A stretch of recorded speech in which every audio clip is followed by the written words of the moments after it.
નમસ્તે વિદ્યાર્થી મિત્રો, ધોરણ 11-12 સાયન્સમાં ગણિત વિષયમાં JEE તૈયારી કરવા માટે આજથી એક નવી સિરીઝની શરૂઆત કરવા જઈ રહ્યા છે, જેનું નામ છે PYQ સિરીઝ.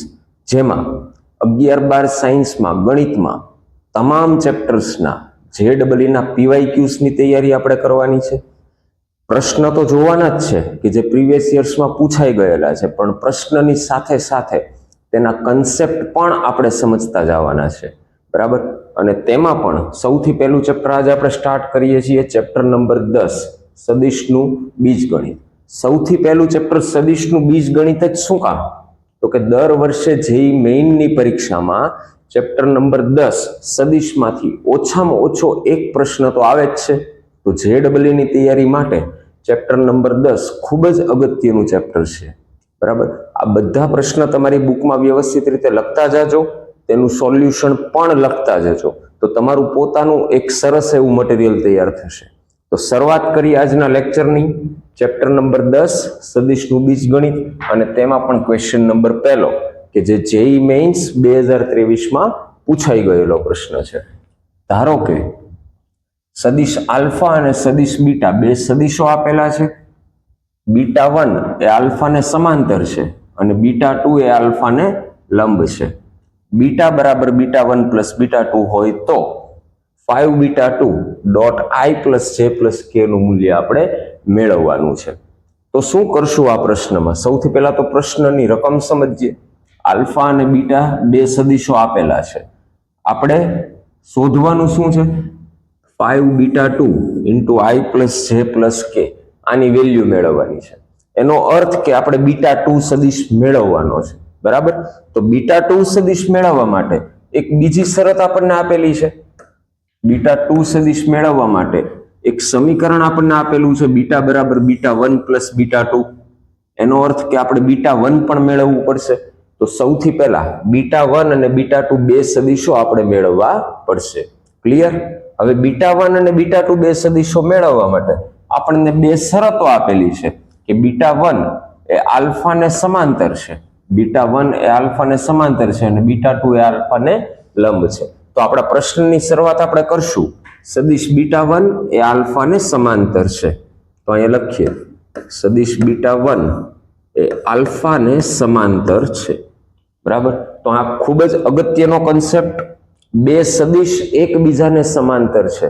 હવે બે સદિશ એકબીજાને સમાંતર છે એનો અર્થ શું થાય? તેની દિશા સમાન હશે અથવા તો વિરુદ્ધ હશે. એનો અર્થ એવો થાય કે આપણે લખી શકીએ સદિશ beta 1 is equal to lambda into alpha સદિશ. આ ખૂબ જ અગત્યની શરત છે મિત્રો, આને લખતા જજો. બે સદિશો એકબીજાને સમાંતર હોય તો તેને આપણે આ સ્વરૂપમાં દર્શાવી શકીએ છીએ, બરાબર. હવે લેમ્ડા સદિશ આપણને આપેલો છે 4 3 5, તો આની કિંમત આપણે મૂકી દઈએ તો લેમ્ડા, અને આલ્ફા સદિશ છે 4 3 5. એનો અર્થ થયો કે બીટા 1 સદિશ આપણને મળશે 4 લેમ્ડા, 3 લેમ્ડા અને 5 લેમ્ડા. આ આપણો બીટા 1 સદિશ તૈયાર થઈ જશે, બરાબર છે. અને આને આપણે આપી દઈએ સમીકરણ નંબર 1. ક્લિયર? હવે બીટા 1 સદિશ આપણને મળી ગયો. આ જ રીતે બીટા 2 સદિશ આપણે મેળવીએ. તો બીટા 2 સદિશ માટે આપણને શરત આપેલી છે કે સદિશ બીટા બરાબર બીટા 1 પ્લસ બીટા 2. તો આ શરતનો આપણે ઉપયોગ કરીએ. સદિશ બીટા બરાબર બીટા 1 પ્લસ બીટા 2. તો આનો મિનિંગ શું થશે કે સદિશ beta 2 is equal to beta minus સદિશ બીટા 1. ક્લિયર? હવે બીટા સદિશ આપણને ક્વેશ્ચનમાં આપેલો છે 1 2 માઇનસ 4 માઇનસ બીટા 1 સદિશ આપણને સમીકરણ નંબર 1 ઉપરથી મળી ગયું 4 લેમ્ડા 3 લેમ્ડા 5 લેમ્ડા. આ બંને સદિશોની બાદબાકી કરીએ તો આપણને મળશે 1 માઇનસ 4 લેમ્ડા, 2 માઇનસ 3 લેમ્ડા અને માઇનસ 4 માઇનસ 5 લેમ્ડા. આ આપણને મળશે સદિશ બીટા 2, અને આને આપણે આપી દઈએ સમીકરણ નંબર 2. ક્લિયર? ચાલો, હવે બીટા 1 અને બીટા 2 બંને સદિશ મળી ગયા, પરંતુ બંને સદિશની અંદર એક અદિશ સંખ્યા આપણને મળે છે લેમ્ડા. તો તો આપણે લેમડાની કિંમત ફરજિયાત મેળવવી પડે. લેમડાની કિંમત મેળવીને સમીકરણ 1 અને 2 માં મૂકીએ તો આપણને β1 અને β2 મળી જશે. બરાબર. હવે લેમડાની કિંમત મેળવવા માટે હજી એક શરત આપણને આપેલી છે કે સદિશ β2 એ આલ્ફાને લંબ છે. તો આપણે આ શરતનો ઉપયોગ કરશું. સદિશ β2 એ આલ્ફા સદિશને લંબ છે. તો આનો મિનિંગ શું થશે મિત્રો? બે સદિશ એકબીજાને લંબ છે. અહીંયા લખીએ સદિશ β2 એ આલ્ફા સદિશને લંબ છે. અને અહીંયા ફરી એક વખત આપણો અગત્યનો કન્સેપ્ટ, બે સદિશ એકબીજાને લંબ છે એનો અર્થ શું થાય? તે બે સદિશોનો ડોટ ગુણાકાર 0 હશે. બરાબર. તો અહીંયા લખીએ β2 ડોટ આલ્ફા સદિશ બરાબર 0. જો બે સદિશો એકબીજાને લંબ હોય તો તેનો ડોટ ગુણાકાર 0 મળશે. તો β2 સદિશ આપણને સમીકરણ નંબર 2 ઉપરથી મળી ગયો છે. 1 - 4 લેમ્બડા 2 - 3 લેમ્બડા -4 - 5 લેમ્બડા. અને સદિશ આલ્ફા આપણને પ્રશ્નની અંદર આપેલો છે 4 3 5. તો અહીંયા આપણે લખીએ 4, 3, 5 અને એનો ડોટ ગુણાકાર આપણને મળશે 0. હવે આ બે સદિશનો ડોટ ગુણાકાર કરીએ.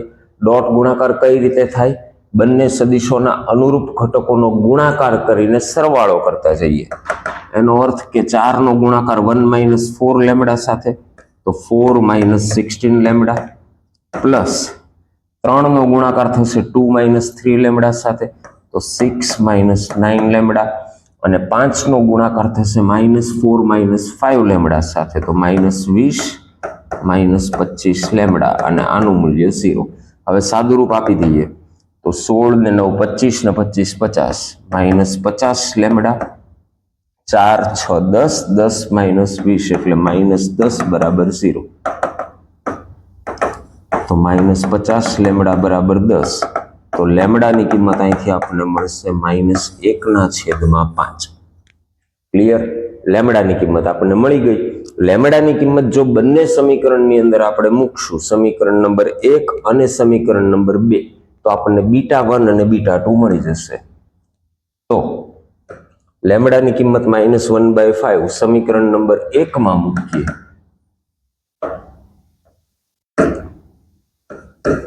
તો β1 સદિશ આપણને મળે 4 લેમ્બડા. લેમ્બડાની કિંમત -1/5 એટલે કે -4/5 -3/5 અને -5/5 એટલે કે -1. આ આપણને β1 સદિશ આપણો મળી ગયો. તે જ રીતે લેમ્બડાની કિંમત β2 ની અંદર મૂકીએ તો સદિશ β2 મળશે આપણને 1 - 4 લેમ્બડા. લેમ્બડાની વેલ્યુ -1/5 એટલે 1 + 4/5, 2 - 3 લેમ્બડા. લેમ્બડાની વેલ્યુ -1/5 એટલે કે 3/5 અને -4 -5 ઇન્ટુ લેમ્બડાની વેલ્યુ -1/5 તો +1 થઈ જશે. સાદું રૂપ આપીએ તો β2 સદિશ આપણને મળશે 5 ને 4 9/5, 5 દુ 10 ને 3 13/5 અને -4 + 1 એટલે કે -3. આ આપણો β2 સદિશ આપણને મળી ગયો. ક્લિયર? હવે પ્રશ્નમાં આપણને શું પૂછેલું છે? પ્રશ્નમાં આપણે મેળવવાનું છે 5β2 × I + J + K. 5β2 dot I + J + K. તો આની અંદર આપણે કિંમતો મૂકી દઈએ. 5β2 સદિશ છે 9/5 13/5 -3. આનો ડોટ ગુણાકાર આપણે કરવાનો છે 1,1,1 સાથે. ક્લિયર?